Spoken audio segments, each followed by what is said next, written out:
Hoy quiero comenzar con una frase que hace días se me ocurrió mientras miraba un folleto que invitaba a, en 2 días, hackear mi mente, olvidarme de mi pasado y renacer como un alma de solo luz. Y pensé, ay Dios mío, 44 años tirados a la basura.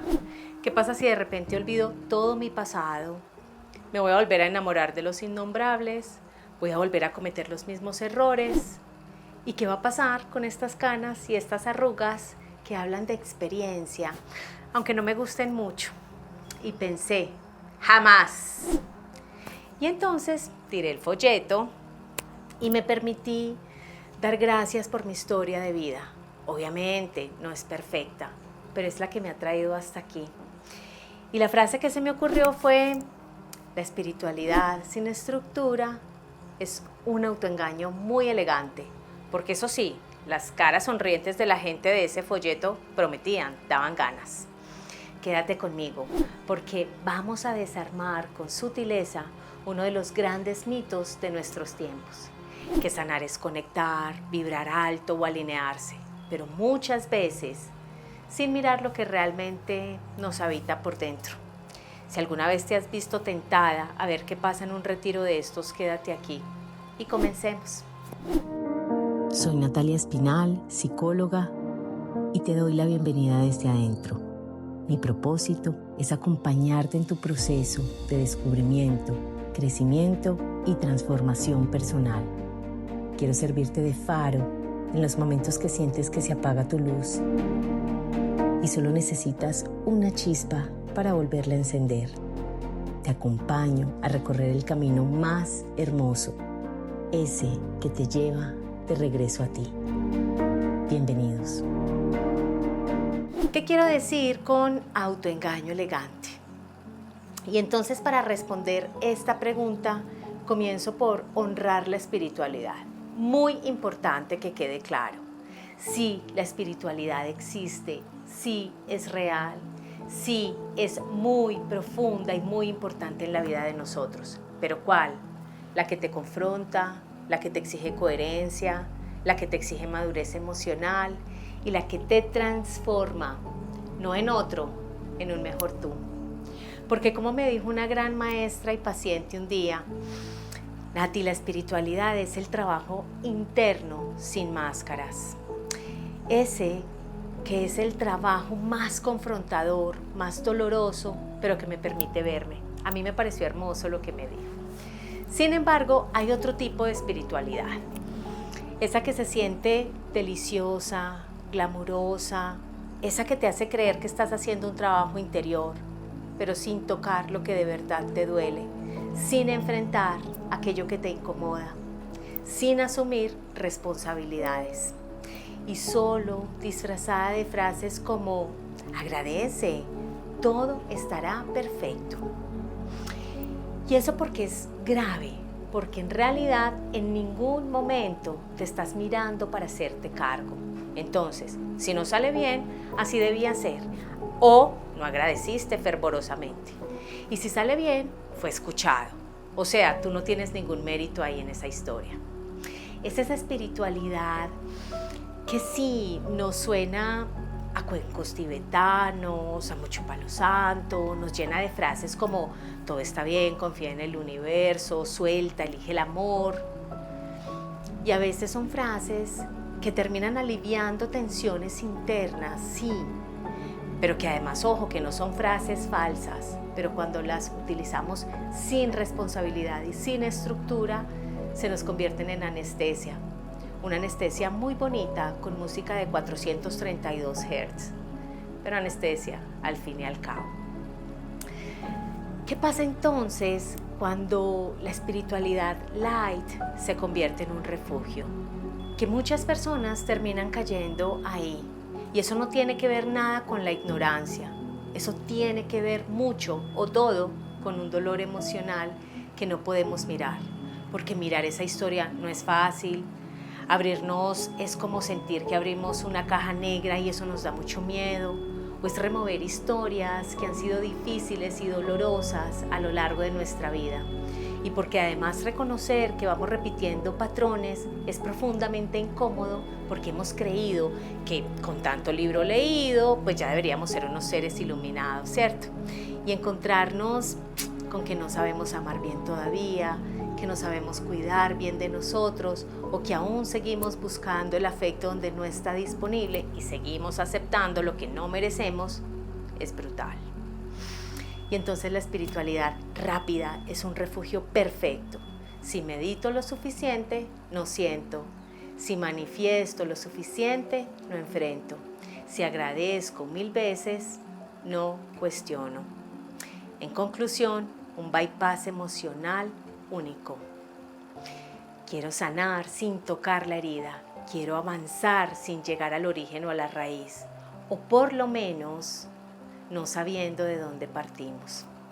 Y quiero sentirme bien, pero sin sostener esta incomodidad tan profunda, sin tener esa conversación que me exige valentía y coherencia.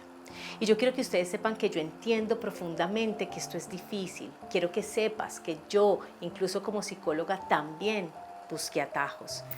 Y precisamente por esta experiencia de los atajos y estas calles ciegas, fue que descubrí que cada vez que quería evadir, tendía a hacerlo y anestesiarme, porque al final quería esa sensación de liviandad y no desarmarme en piezas frente al dolor que irremediablemente te exige cuando estás en un proceso de crecimiento, y es de construirte pieza por pieza para luego volverte a armar.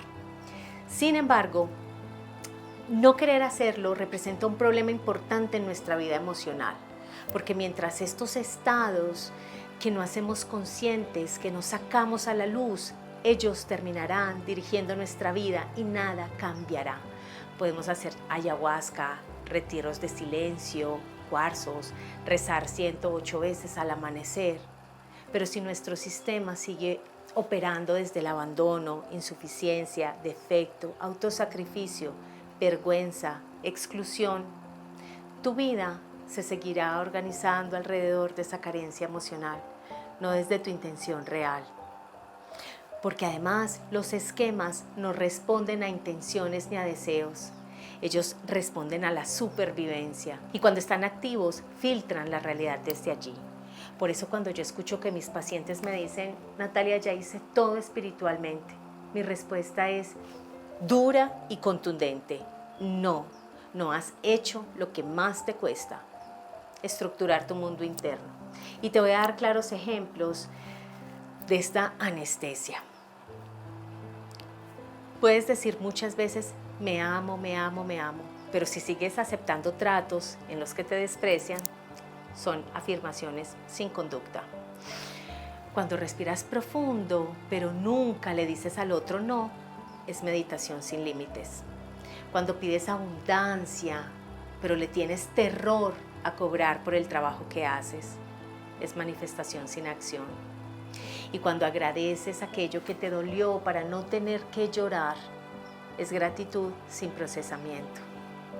O cuando dices: ay, lo dejo ir, pero porque además te aterra sostener la emoción incómoda que eso exige, es soltar como sinónimo de evitar.